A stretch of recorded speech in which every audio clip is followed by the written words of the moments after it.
Hello everybody, welcome back again. और आज हम जिस टॉपिक के बारे में बात करने वाले हैं वो होगा हमारा bug hunting and penetration testing. Basically हम वेब एप्लीकेशंस के बारे में हम बात करेंगे आज। और बेसिकली रीज़न ये है इसको स्टार्ट करने का आज, क्योंकि हम लास्ट मॉड्यूल पे डायरेक्टली जंप किस लिए कर रहे हैं, क्योंकि मैं ये चाह रहा था कि हम ये वाला जो पार्ट कवर कर रहे हैं ये हम थोड़ा पहले कर लें, ठीक है। क्योंकि इसके बाद मे बी शायद तक हम कोई CTF ऑर्गेनाइज़ करवाएं, मे बी अभी कोई कंफर्मेशन नहीं है, बट मे बी शायद आप लोगों के लिए कोई CTF ऑर्गेनाइज हम करवाएं और उसमें आप लोग पार्टिसिपेट करें, राइट। और इस पूरी मॉड्यूल के बाद हम स्टार्ट करेंगे डिजिटल फॉरेंसिक्स, और डिजिटल फॉरेंसिक के बाद हमारा एक मॉड्यूल रहता है, लेट्स सी ऊपर की तरफ देखते हैं, लेट मी सी या आपका एक स्कैनिंग मॉड्यूल भी रहता है, तो हमें ये स्कैनिंग मॉड्यूल भी कंप्लीट करना है। स्कैनिंग के बाद और कौन कौन सा रहता है आपका module, social engineering. Social engineering एक मॉड्यूल रहता है। देखो स्कैनिंग पार्ट पूरा का पूरा तुम्हारा प्रैक्टिकल बेसिस पे चलेगा। सोशल इंजीनियरिंग में आपकी कुछ चीज़ें मोस्टली चीज़ें जो होंगी आपकी थ्योरी बेसिस पे होंगी, और एक दो चीज़ें होंगी जैसे कि फ़िशिंग अटैक्स हो गया, तो ये सारी चीज़ें आपकी प्रैक्टिकल बेसिस पे चलेंगी, राइट। और इसके बाद हमारा फॉरेंसिक तो हम कर ही लेंगे। एंड आज की क्लास में हम पूरा का पूरा ये पेनिट्रेशन टेस्टिंग से रिलेट करेंगे हम, like web application penetration testing, vulnerabilities assessment क्या होता है, पेनिट्रेशन टेस्टिंग कैसे करते हैं, और फिर इसके बाद कौन कौन से टूल्स हम यूज़ करते हैं, टाइप्स ऑफ पेन टेस्टिंग के बारे में बात करेंगे, फेजेस क्या होते हैं, इन सब के बारे में। फिर इसकी एक रिपोर्ट बनती है जिसको हम POC बोलते हैं, जिसको प्रूफ ऑफ कंसेप्ट बोलते हैं, तो हम उसके बारे में आज हम बात करेंगे, राइट।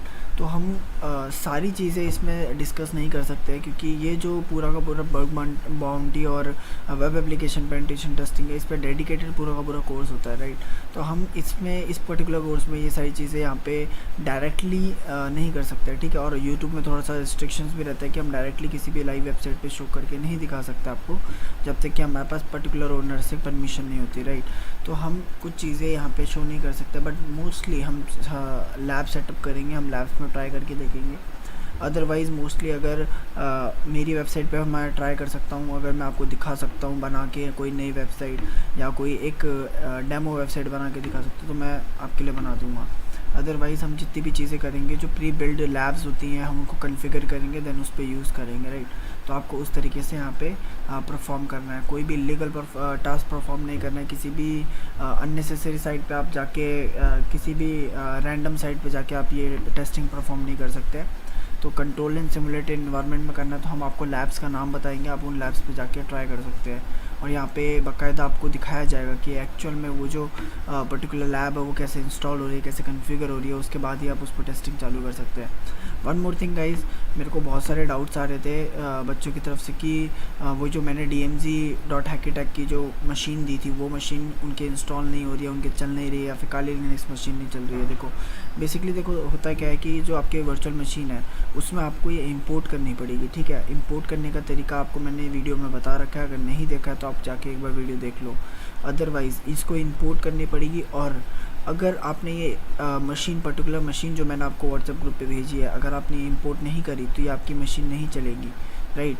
क्योंकि अगर आप सिर्फ नेटवर्क क्रिएट कर रहे हो, आपने जब स्टार्टिंग में एक नेटवर्क क्रिएट करवाया था मैंने, तो वो नेटवर्क इसलिए क्रिएट करवाया था ताकि आपकी जो ये मशीन है DMZ.Hackitech और आपकी जो मेन मशीन है पेनिट्रेशन टेस्टिंग की, उन दोनों को कम्युनिकेशन इस्टेब्लिश करा सके, ताकि वो एक दूसरे से कम्युनिकेट करे, ताकि आप उससे कनेक्शन बना सके, सेम नेटवर्क पे आ सके वो।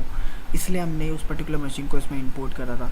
अदरवाइज़ अगर आपका इंपोर्ट नहीं होता, आपकी मशीन पिंग नहीं हो रही है, तो आप उस पर पेनिट्रेशन टेस्टिंग परफॉर्म नहीं कर सकते हैं, राइट। तो आपको पहले उस मशीन को पहले इंस्टॉल करना पड़ेगा उस वर्चुअल मशीन के अंदर, फिर उसके बाद वर्चुअल बॉक्स के अंदर उसको इंपोर्ट करने के बाद आपको उस पर्टिकुलर मशीन को कम्युनिकेट करा के दिखाना पड़ेगा। आपको पहला नेटवर्क ब्रिज पे रखना पड़ेगा, दूसरा नेटवर्क पे रखने का पड़ेगा जो कि आपके क्रिएट करा है, राइट। तो इसमें अगर आपको कोई भी दिक्कत आती है तो वीडियो को वापस देखो, एक बार देखो, 2 बार देखो, 3 बार देखो, बट उस वीडियो में सब कुछ एक्सप्लेन करा हुआ है। आप कहीं ना कहीं गलती कर रहे हो। मेरे को बहुत बार मैसेज आते हैं, रैंडमली मैसेज मत करो, एक बार ट्राई करो, 2 बार ट्राई करो, नेट पे सर्च करो कि एक्चुअल में हो कैसे रहा है, बिकॉज आपके बेसिक कंसेप्ट अभी क्लियर नहीं है। मेरे को ये चीज़ समझ आ गई है क्योंकि मैंने आपको बहुत सारे सॉल्यूशंस दिए थे, और फिर मेरे को ऐसा फील हुआ कि आपको सॉल्यूशन देने के बाद भी बहुत सारी चीज़ें ऐसे वर्क कर रही है कि आपको वो सारी चीज़ें कवर अप नहीं हो पा रही है। मतलब कि मैंने आपको बोला कि नेटवर्क में नेटवर्क क्रिएट करो, तो सामने वाले को पता ही नहीं है कि नेटवर्क होता क्या है। तो मैंने जो एक्सप्लेन करा हुआ था, मैंने आपको जो बता रखा था कि नेटवर्क क्या होता है, तो आपको वो सर्च करना पड़ेगा गूगल पे कि नेटवर्क होता क्या है, कैसे क्रिएट होता है। क्रिएट करना मैंने बता दिया, ठीक है। तो अगर आप उस चीज़ को भूल रहे हो तो आप वीडियो में जाके देखो कि एक्चुअल में वो नेटवर्क क्या है। अगर मैंने वहाँ पे एक्सप्लेन नहीं कर रखा तो आप उसको गूगल पे सर्च करो कि नेटवर्क क्या होता है। फिर उसमें नेटवर्क बनाने के बाद कैसे कम्युनिकेशन इस्टेब्लिश करना है, दो मशीन को कैसे कम्युनिकेट करा सकते हैं। अगर देखा जाए तो ब्रिज नेटवर्क पे रख देते तो सारी मशीन कम्युनिकेट करती है एक दूसरे से, तो नेटवर्क ही क्यों बनाया गया। तो वो सारे क्वेश्चंस अगर आपके माइंड में आते हैं तो आप डायरेक्टली उसको पूछो मत, पहले एक बार गूगल पे सर्च करो देन पूछो, राइट। तभी आपको समझ आएगा। जितना आप गलतियाँ करोगे उतना ज़्यादा आप सीखोगे, ठीक है। तो अब हम चालू करेंगे हमारा bug bounty and penetration testing. So let's start. तो स्टार्ट करते हैं व्हाट इज़ सिक्योरिटी असेसमेंट। देखो सिक्योरिटी असेसमेंट ये होता है, security assessment are the periodic exercises that test your organization security preparedness. They include check for vulnerabilities in your IT systems and business processes as well as the recommending steps to lower the risk of the future attacks. देखो ये basically होता है क्या है, ये periodically मतलब छोटे छोटे टाइम में हम एक एक्सरसाइज करवाते हैं, एक टेस्ट करवाते हैं ऑर्गेनाइजेशन की सिक्योरिटीज़ में, ताकि वो चेक कर सके जो जितनी भी वनरेबिलिटीज़ है आईटी सिस्टम्स में, मतलब कि जो कंप्यूटर सिस्टम्स वगैरह रखे हुए हैं या फिर बिजनेसेस के जो प्रोसेस चल रहे हैं उनमें जो भी वनरेबिलिटीज़ है उसको चेक करने के लिए, ठीक है। तो ये प्रोसेस हमें हेल्प करता है ताकि हमें फ्यूचर में कोई रिस्क ना हो, ठीक है। हम जितने भी रिस्क हो उसको कम कर सके, जितना हो सके उतना रिस्क को कम कर सके, उसको हम बोलते हैं सिक्योरिटी असेसमेंट। फिर आता है हमारा वनरेबिलिटी असेसमेंट। देखो वनरेबिलिटी असेसमेंट क्या होता है। Vulnerability assessment is the process of identifying, quantifying and prioritizing the vulnerabilities in a system, ठीक है। तो बेसिकली ये बोल क्या रहा है कि हम जितने भी vulnerabilities को निकालते हैं उसको आइडेंटिफाई करते हैं, क्वान्टिफाई करते हैं, प्रायोरिटाइजिंग करते हैं। तो वनरेबिलिटीज़ जितनी भी सिस्टम में मिलती हैं हम उसको ढूंढते हैं, वो कितनी है, इन सब के चीज़ों के बारे में हम जब बात करते हैं तो वो वनरेबिलिटी असेसमेंट्स में आता है, ठीक है। तो ये जो प्रोसेस होता है आइडेंटिफाई करने का, क्वांटिफाई करने का किसी भी सिस्टम में या फिर वेब एप्लीकेशन में, तो उसको वनरेबिलिटी असेसमेंट बोला जाता है। और फिर आता है आपका पेनिट्रेशन टेस्टिंग। देखो पेनिट्रेशन टेस्टिंग क्या होता है। Penetration testing is also called as pen testing. देखो पेन टेस्टिंग भी बोला जाता है इसको, और एथिकल हैकिंग का भी प्रोसेस है एक तरीके से। And is the practice of testing a computer system, network or web application to find the security vulnerabilities that an attacker could exploit. Penetration testing can be automated or software application perform as manually. देखो basically होता क्या है कि इसको pen testing भी बोला जाता है, इसको एथिकल हैकिंग भी बोला जाता है। ये एक तरीके से प्रैक्टिस है टेस्टिंग करने का, मतलब कंप्यूटर सिस्टम में आप टेस्टिंग करते हो, आप नेटवर्क में टेस्टिंग करते हो, वेब एप्लीकेशंस में टेस्ट करते हो। वेब एप्लीकेशन मतलब कि वेबसाइट्स वगैरह हो गई, तो इनमें आप टेस्टिंग करते हो। अब इनमें टेस्टिंग करने के बाद जब आप इसमें सिक्योरिटी वनरेबिलिटीज़ निकालते हो, खामियां निकालते हो, लूप होल्स निकालते हो, that an attacker can could exploit, ठीक है। मतलब कि कोई अटैकर अगर उसको एक्सप्लॉइट कर सकता है उससे पहले ही आप उसमें से फ्लॉ निकाल दे रहे हो, सिक्योरिटी फ्लॉज वनरेबिलिटीज़ निकाल दे रहे हो, लूप होल्स निकाल दे रहे हो, तो वो पेनिट्रेशन टेस्टिंग में आता है, ठीक है। पेनिट्रेशन टेस्टिंग को आप ऑटोमेटेड टूल से भी कर सकते हो, सॉफ्टवेयर एप्लीकेशंस आती है उससे भी कर सकते हो, या फिर मैनुअली परफॉर्म भी कर सकते हो। जैसे कि अभी आप यहाँ पे जब वेब एप्लीकेशन पेनिट्रेशन टेस्टिंग सीखोगे तो आप मैनुअली कर रहे हो उसको, ठीक है, आप अपने हाथों से कर रहे हो, आप अपने ह्यूमन ब्रेन के थ्रू कर रहे हो, राइट। बट अगर आप किसी टूल्स एंड टेक्नोलॉजी का यूज़ करते हो, सॉफ्टवेयर्स का यूज़ करते हो, दैट मीन्स आप वो ऑटोमेटेड टेस्टिंग कर रहे हो, ठीक है। तो ऑटोमेटेड टेस्टिंग होती है और एक होता है तुम्हारा मैनुअल टेस्टिंग। इसके आगे हम बात करेंगे।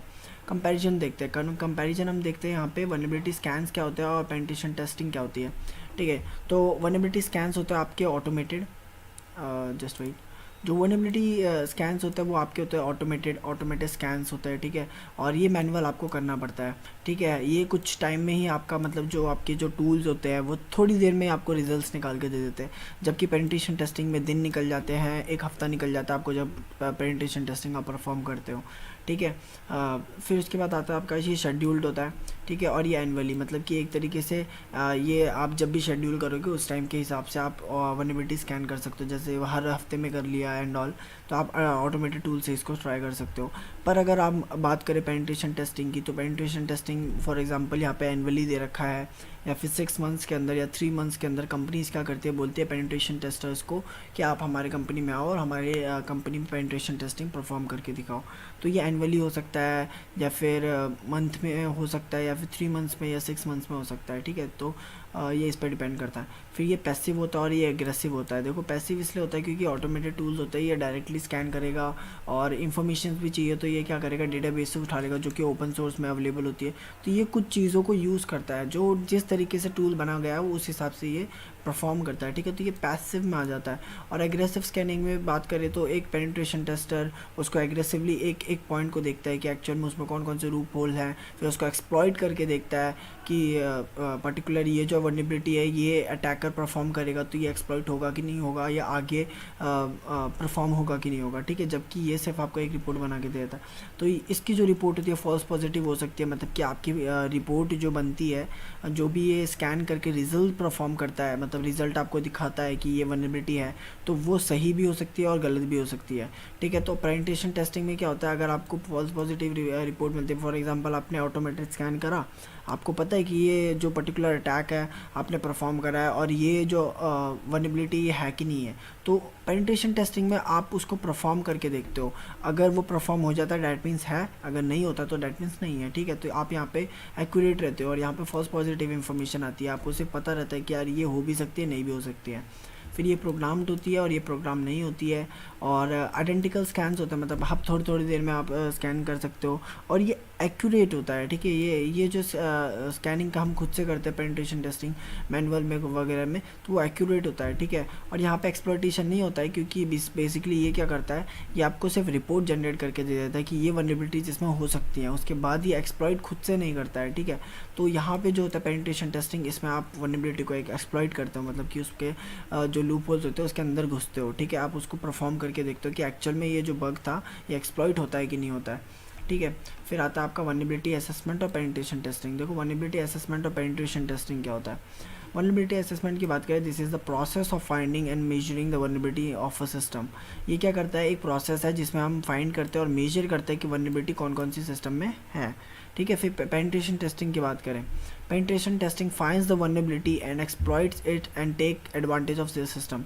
ये क्या करता है, आपकी पेनिट्रेशन टेस्टिंग बेसिकली वनरेबिलिटीज़ को फाइंड करता है, उसको एक्सप्लॉइट भी करता है और फिर देखता है कि उससे कोई सिस्टम पे एडवांटेज मिल रहा है कि नहीं मिल रहा है, उस एक्सप्लॉइट को करने के बाद कुछ इंफॉर्मेशन गैदर हो रही है कि नहीं हो रही है, ठीक है। तो ये सही चीज़ आपका पेनिट्रेशन टेस्टिंग में होता है। फिर आता है आपका वनरेबिलिटी असेसमेंट पे, the end result is the list of vulnerabilities which is often prioritize by the potency, ठीक है। तो ये बेसिकली क्या करता है, एक रिजल्ट बना देता है जिसमें वनरेबिलिटीज़ के नेम्स लिखे रहते हैं कि ये उसने स्कैन करें और ये वनरेबिलिटीज़ उसके अंदर आई है, और सवैरिटी के हिसाब से होता है, मतलब कि लेवल्स के हिसाब से कि ये जो पर्टिकुलर वनरेबिलिटी है ये इतना डैमेज परफॉर्म करेगी। फॉर एग्जांपल हाई है, लो है, मीडियम है, किस टाइप की वनरेबिलिटी है, वो उसके हिसाब से ये एक लिस्ट बना देता है, ठीक है। और penetration testing is more goal oriented, ये ज़्यादा गोल ओरिएंटेड होता है और ये हेल्प करता है आपका charting the part which taken by the attacker to take over the system.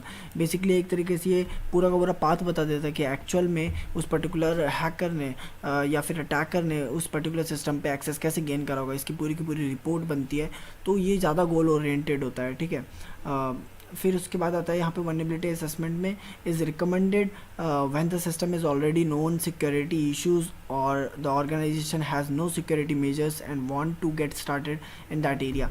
Basically ये बोल रहा है कि वनरेबिलिटी असेसमेंट ये होता है कि ये रिकमेंड करता है कि जो सिस्टम है उसके अंदर ऑलरेडी जो एग्जिस्टिंग वनरेबिलिटीज़ है, मतलब कि ऑलरेडी जो इश्यूज़ हो रहे हैं, सिक्योरिटी इश्यूज़ हो रहे हैं ऑर्गेनाइजेशन के अंदर, उनको मेजर करता है, ना कि जो फर्दर एरिया, मतलब कि जो हमें नहीं पता है उन पे ज़्यादा ना ध्यान देके जो हमें पता है वनरेबिलिटीज़ उनके बारे में ये वनरेबिलिटी असेसमेंट बताता है।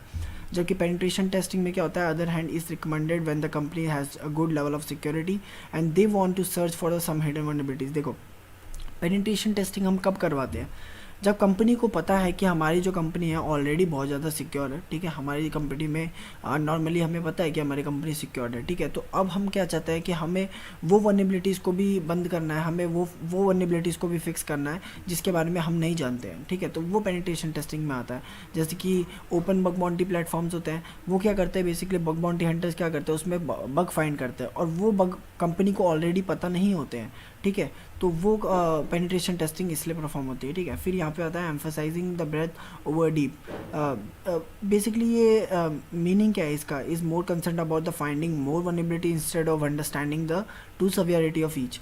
ये बेसिकली ये बोल रहा है कि ये लोग ज़्यादा से ज़्यादा फाइंडिंग करते हैं वनरेबिलिटीज़ की, ना कि उसकी जो एक्चुअल सवियरिटी उसके बारे में ज़्यादा बात नहीं करते, जबकि ये चाहते हैं कि बस वनरेबिलिटीज़ को फाइंड करते रहे, ज़्यादा से ज़्यादा जितनी भी वनरेबिलिटी है उसको फाइंड करे और उसकी सवियरिटी पे इतना ज़्यादा ध्यान नहीं रहता है। जबकि यहाँ पे क्या होता है, डेथ ओवर ब्रेथ होता है, मतलब they discover the vulnerabilities with specific goals in mind, they want to know how potential the hacker can exploit the situation to take over the system.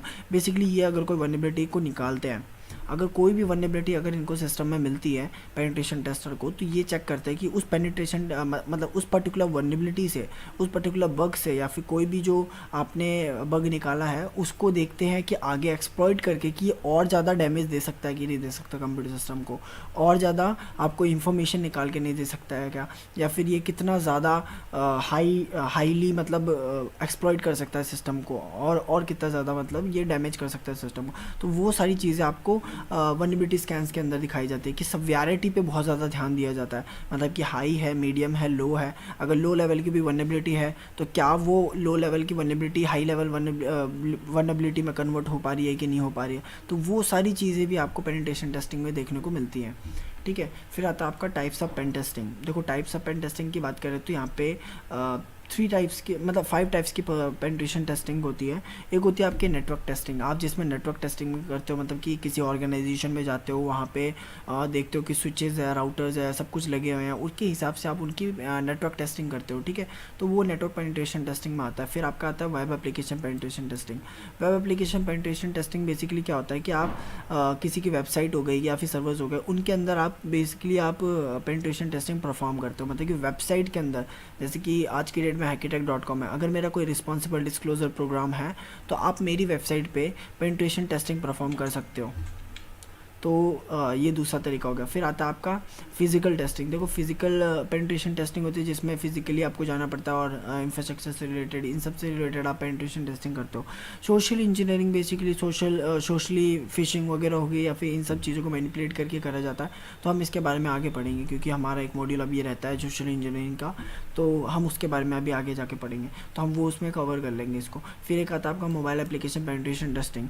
Mobile application penetration testing में हम mobile पे penetration testing करते हैं, जितने भी iOS हो गए या फिर आपके एंड्रॉयड से रिलेट करके जितने भी एप्लीकेशंस बनती है, तो उनकी ऊपर भी हम पेनिट्रेशन टेस्टिंग करते हैं परफॉर्म, ताकि हम उसमें वनरेबिलिटीज़ जितनी भी आ रही है उनको फाइंड कर सकें। वैसे देखा जाए तो mobile application testing, API pen testing, ये फील्ड अभी बहुत ज़्यादा खाली है, इनमें उतने ज़्यादा हंटर्स नहीं है, इतने ज़्यादा डेवलपर्स नहीं है जितने वेब एप्लीकेशन पेनिट्रेशन टेस्टिंग में है। तो आप इन फील्ड्स में ज़्यादा गो थ्रू कर सकते हो, इन फील्ड्स के बारे में आप थोड़ा सा ज़्यादा डीपली नॉलेज ले सकते हो क्योंकि ये अभी बूम पे है, राइट। तो मैनुअल टेस्टिंग और ऑटोमेटेड टेस्टिंग की बात करें तो ये क्या होता है, हम इसके बारे में थोड़ा सा अब कवर करते हैं कि मैनुअल टेस्टिंग और ऑटोमेटेड टेस्टिंग क्या क्या होती है। तो you should not expect accuracy when you opt for manual testing, human errors will be there, so you can't entirely rely on it.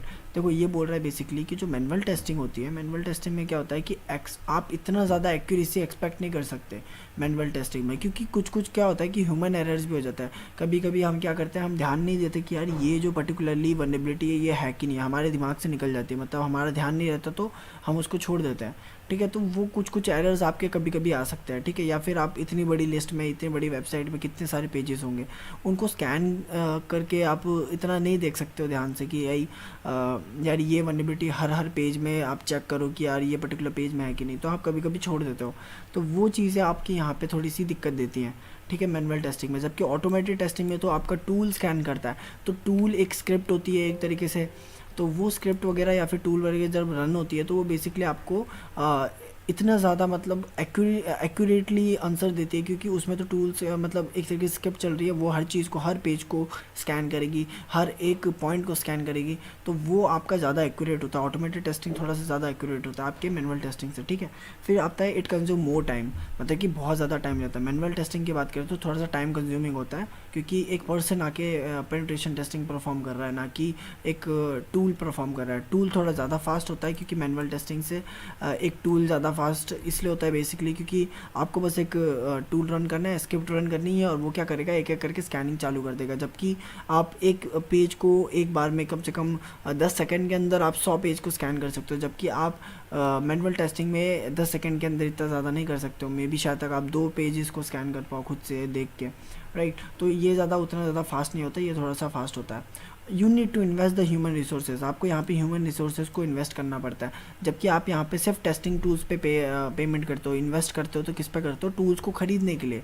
जैसे कि पेड टूल्स होते हैं, माल्टिको हो गया, बब स्वीट हो गया, तो ये कुछ टूल्स हैं जो कि पेड वर्जन भी आते हैं, इनके प्रोफेशनल वर्जन आते हैं। तो आप जब भी इन्वेस्टमेंट करते हो तो प्रोफेशनल टूल्स पे करते हो।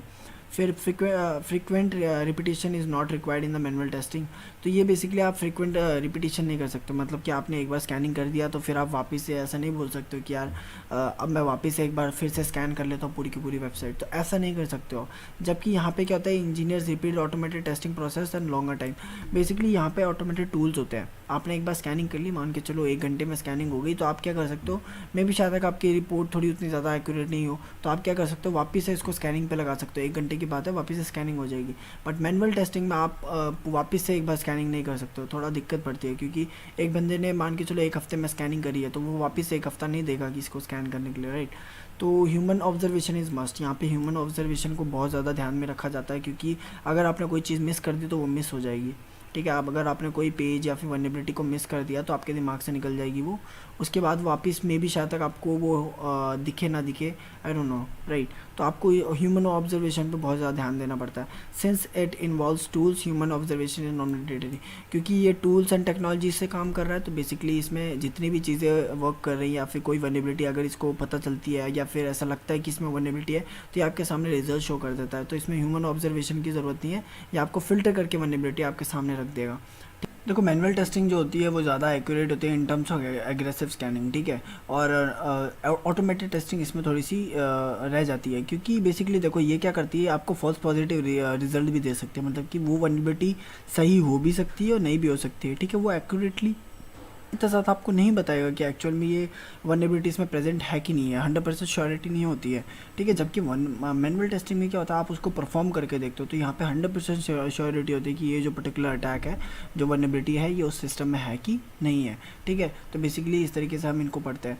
फिर आता है आपका पेन टेस्टिंग टूल्स, कौन कौन से टूल्स होते हैं जो कि हम पेन टेस्टिंग में यूज़ करते हैं। एनमैप होता है, इन्फॉर्मेशन गैदरिंग टूल होता है, तो ये बेसिकली बहुत वाइडली यूज टूल है जो कि आपका डिस्कवर करता है होस्ट, आपकी सर्विसेज कौन कौन सी चल रही कंप्यूटर नेटवर्क में, पैकेट्स एनालाइज करता है। तो ये बहुत सारी इन्फॉर्मेशन आपको निकाल के देता है वेबसाइट की, नेटवर्क की, किसी भी चीज़ की सर्वर से रिलेटेड। तो ये बहुत पावरफुल टूल है इन्फॉर्मेशन गैदरिंग का, ठीक है। फिर आता है आपका मेटास्प्लॉइट। मेटास्प्लॉइट आपका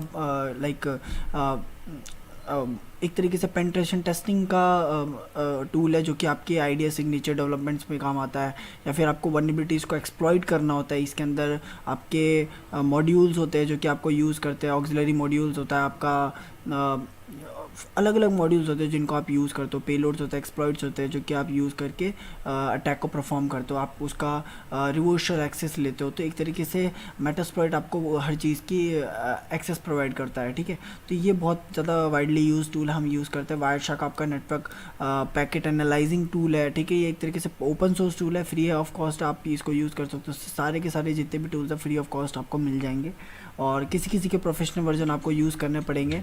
फिर आता है आपका ये जो पर्टिकुलर वायरशार्क है, ये बेसिकली आपका नेटवर्क स्निफिंग करता है, लाइक एक तरीके से नेटवर्क को एनालाइज करता है कि नेटवर्क में कौन कौन से पैकेट जा रहे हैं, कौन कौन से आ रहे हैं, कम्युनिकेशन प्रोटोकॉल कौन कौन सा यूज़ कर रही है। तो इन सब चीज़ों के बारे में आप वायरशार्क के अंदर देखते हो। बब स्वीट आपका एक ऐसा टूल है, web application pen testing, security testing, network testing, इन सब चीज़ों में आपका बब स्वीट बहुत ज़्यादा काम आता है।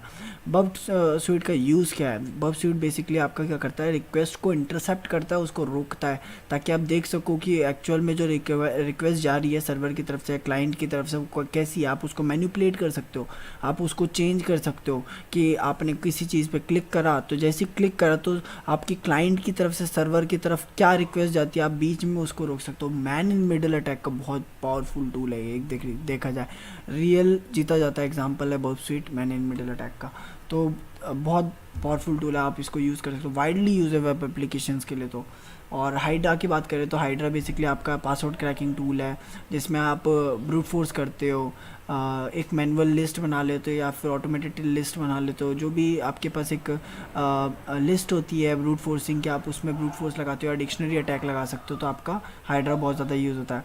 फिर आता है आपका माल्टिको। माल्टिको बेसिकली आपका open source intelligence forensic tool है। ये बेसिकली आपकी इंफॉर्मेशन गैदर करके देता है कि कौन कौन से नेटवर्क यूज़ कर रहा है, या फिर कौन कौन से सर्वर यूज़ कर रहा है, SMTP सर्वर है या फिर कौन सा सर्वर है, राइट। तो ये उस चीज़ों के बारे में फॉरेंसिक करके आपको निकाल के देता है इन्फॉर्मेशन, ठीक है, कि कौन कौन से मेल एड्रेस है उसमें, कौन कौन से मेल सर्वर्स यूज़ कर रहा है। तो ये सारी चीज़ आपको माल्टिको में मिलती है।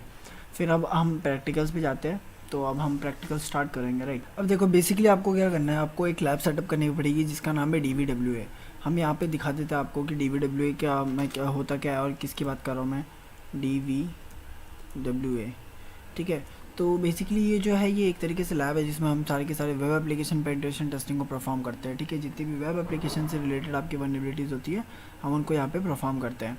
तो इसका नाम होता है डैम वल्नरेबल वेब ऐप, ठीक है। तो इसमें बेसिकली आपको क्या करना पड़ता है, एक MySQL सर्वर और PHP के सर्वर जितने भी है आपको उसको चालू करना पड़ता है। तो इसको आप कैसे चालू करोगे, तो आपको ना इसके लिए XAMPP सर्वर इंस्टॉल करना पड़ेगा। तो आपका एक ये आता है XAMPP, XAMPP, ठीक है। तो ये जो है आपको ये इंस्टॉल करना पड़ेगा। इसको कैसे इंस्टॉल करते हैं, इसका सारा प्रोसीजर आपको मिल जाएगा, ओपन सोर्स है, आप नेट पे सर्च करना कि इसको कैसे इंस्टॉल करते हैं, उसके सारे के सारे स्टेप्स हैं, ठीक है। और ये DVWA है, इसको कैसे इंस्टॉल करते हैं, इसको कैसे कन्फिगर करते हैं, तो इसके भी स्टेप्स दे रखे हैं, ठीक है। आपको ऑनलाइन इसके स्टेप्स वगैरह मिल जाएंगे। मैं अभी आपको इसका इंस्टॉलेशन नहीं बता रहा हूँ, मैं चाहता हूँ कि आप एक बार इसको खुद से ट्राई करो। अगर आपका एरर आता है तो ये जो यूट्यूब की वीडियो है, जो मैंने जो आज की वीडियो डाली है, तो ये बेसिकली इस वीडियो के कमेंट सेक्शन में आप इसमें लिखो कि आपसे ये लैब इंस्टॉल नहीं हो रही है, कि आपको नेक्स्ट वीडियो में आपको इसका लैब का इंस्टॉलेशन भी चाहिए। अगर मोर देन 10 कमेंट्स आते हैं कि हमको इंस्टॉलेशन पे वीडियो चाहिए, तो फिर हम इसका कॉन्फ़िगरेशन की वीडियो भी हम आपको कल बता देंगे, ठीक है। तो आओ बेसिकली इसको पहले आपको इसको चलाने के लिए आपको XAMPP का सर्वर इंस्टॉल करना पड़ेगा। अपने विंडोज़ मशीन में कर सकते हो या फिर आपके लिनक्स मशीन में कर सकते हो। तो मैं प्रीफर करूँगा कि आप लिनक्स मशीन में करो, ताकि आपका जो भी आप टूल्स वगैरह यूज़ करोगे तो वो आपके लिनक्स मशीन में ही आपके हेल्पफुल हो जाएंगे, ठीक है। तो आप लिनक्स मशीन के लिए XAMPP इंस्टॉल कर लेना और फिर इसके बाद डैम वल्नरेबल वेब ऐप को भी इंस्टॉल कर लेना अपने कंप्यूटर सिस्टम में, ठीक है। तो इसका प्रोसीजर आप एक बार खुद से ट्राई करो। अगर आपसे होता है तो ठीक है, अगर नहीं होता तो कमेंट सेक्शन में लिख दो कि सर हमसे नहीं हो रहा है।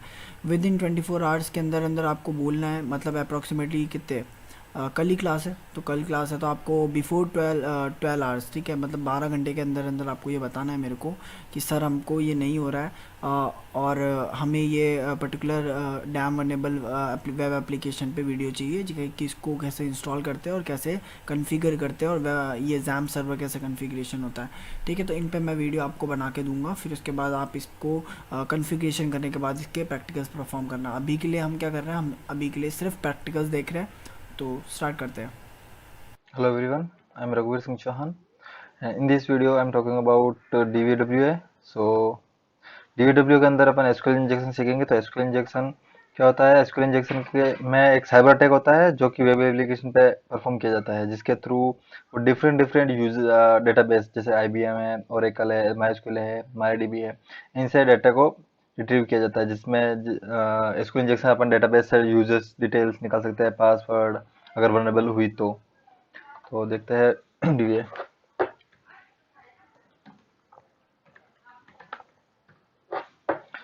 तो ये है डीवीडब्ल्यू का इंटरफेस। तो अभी पहले डीवीडब्ल्यू की सिक्योरिटी में जाते हैं और लॉस सेलेक्ट करते हैं, फिर एसक्यूएल इंजेक्शन। एसक्यूएल इंजेक्शन में क्या है, जैसे ये आईडी परफॉर्म करने को बोल रहा है तो 1 करके सबमिट करते हैं तो ये एडमिन देता है, 2 करके देते हैं तो ये जो भी डिटेल्स होती है फर्स्ट नेम और सरनेम डिटेल। तो अपन को यहाँ दिख रहा है कि गेट मेथड के थ्रू यहाँ पे यूआरएल में अपनी आईडी सेंड कर रहा है। तो आईडी भी अपन एसक्यूएल इंजेक्शन परफॉर्म करने के लिए सबसे पहले अपन जो भी आईडी, जैसे कि आईडी इज इक्वल टू 2 या आईडी इज इक्वल टू 3 होती है, तो इसमें अपन सिंगल कोट इंसर्ट करते हैं, सिंगल कोट या और डबल कोट ये इंसर्ट करते हैं। अगर इनमें से प्रॉब्लम आती है, mainly upon single quote and slash back slash use करते हैं, जिसके थ्रू अपन को पता चलता है कि एसक्यूएल इंजेक्शन हो सकता है नहीं हो सकता है, यानी परजेंस पता चलती है इसकी। जैसे कि क्या आप डालते हैं, सिंगल कोट, एंटर।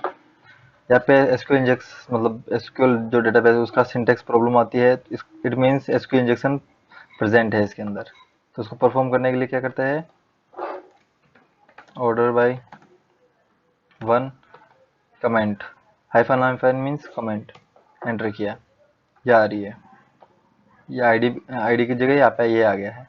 अब चेक करते हैं कि वर्क कर भी रहा है नहीं कर रहा। लेकिन शो जो ऑर्डर बाय शो कर रहे हैं उसमें भी ये वर्क कर रही है, तो अपन इसमें सिंटेक्स चेंज करते हैं, सिंगल कोट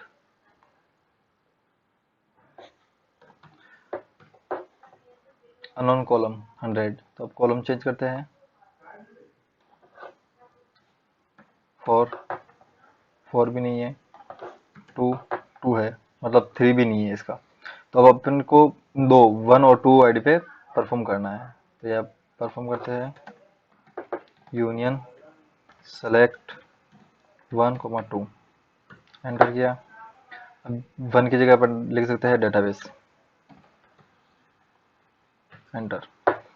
तो डेटाबेस के नाम आ गया है डीवीडब्ल्यू है। तो अब इस पर अपन आगे नेक्स्ट परफॉर्म करते हैं। अब इसकी सारी डिटेल्स निकालनी है, जैसे कि डेटा टेबल्स कॉलम। तो यह लिख सकते हैं concat table name from information schema dot tables where table schema is equal to DVW, enter. तो यहाँ पे अपने पास आ गया है यूजर्स गेस्ट बुक। बहुत सारी भी है, जैसे इसके थ्रू नहीं निकलना तो अपन डायरेक्ट यह लिख सकते हो तुम, फ्रॉम इंफॉर्मेशन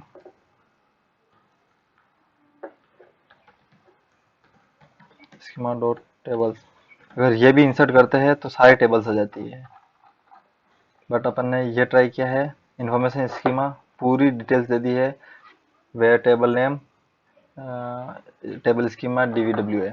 तो यूजर्स आ गए अपने पास, तो ये एक टेबल है। अब इसके थ्रू अपन कॉलम्स निकालते हैं,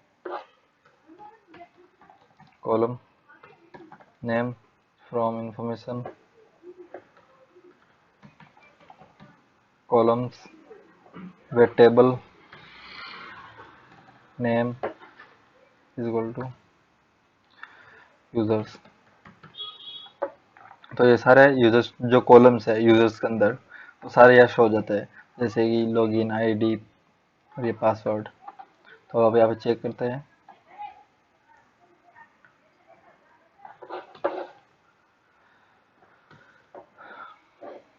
ID slash password, sorry ID comma password from users.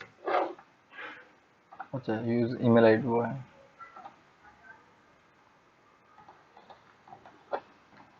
User ID. तो यूजर आईडी आ गई 1 password, user ID 2 password, user 3 password. Okay, ये जो एसक्यूएल इंजेक्शन है उसका लो पार्ट कवर होता है। जैसा अपन ने पहले किया था कि लो लेवल पे, अब अपन मीडियम लेवल पे करता है एसक्यूएल इंजेक्शन।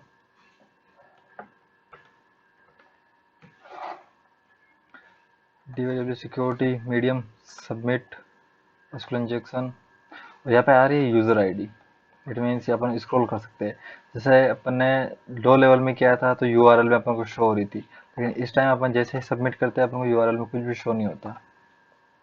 आईडी चेंज करते हैं, ओनली नेम चेंज होता है, बट यूआरएल में कुछ शो नहीं होता। तो व्यू सोर्स,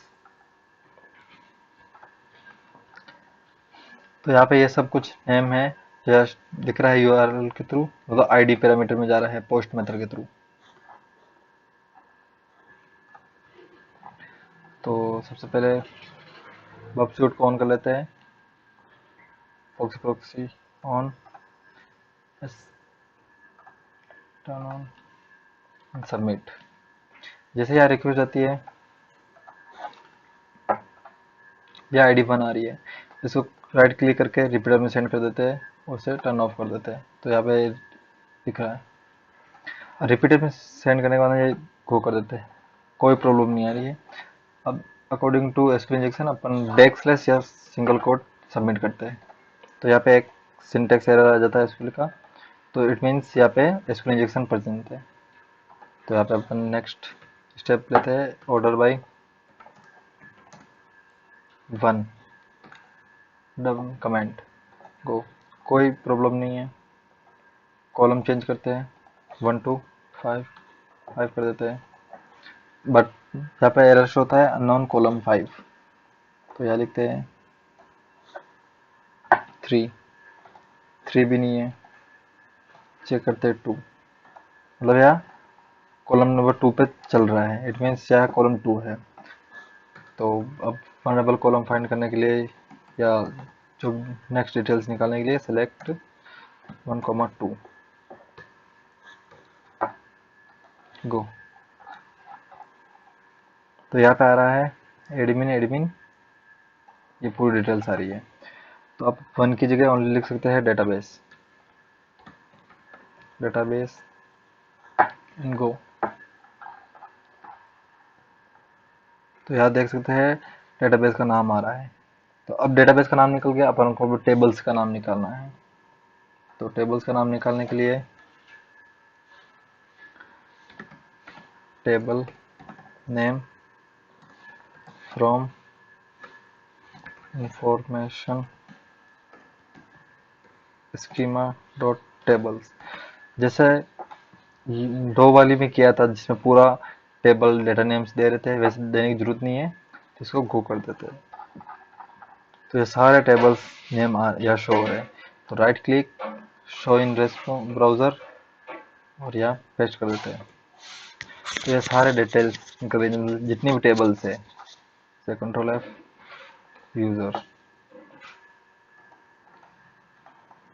यूजर्स, ये अपनी है टेबल्स जिसके अंदर अपन को सब कॉलम्स निकालना है। तो नेक्स्ट बार क्या अपन को कॉलम निकालना,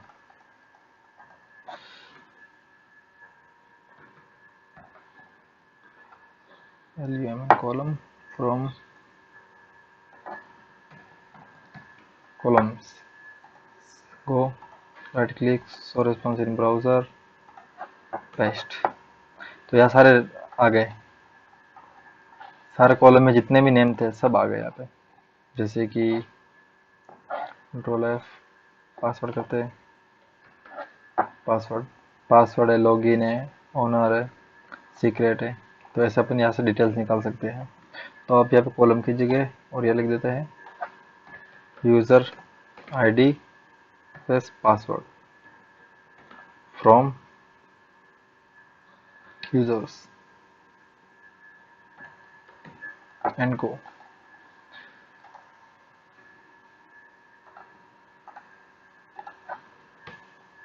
तो यहाँ देख सकते हो ID1 password, ID2 password and ID3 password.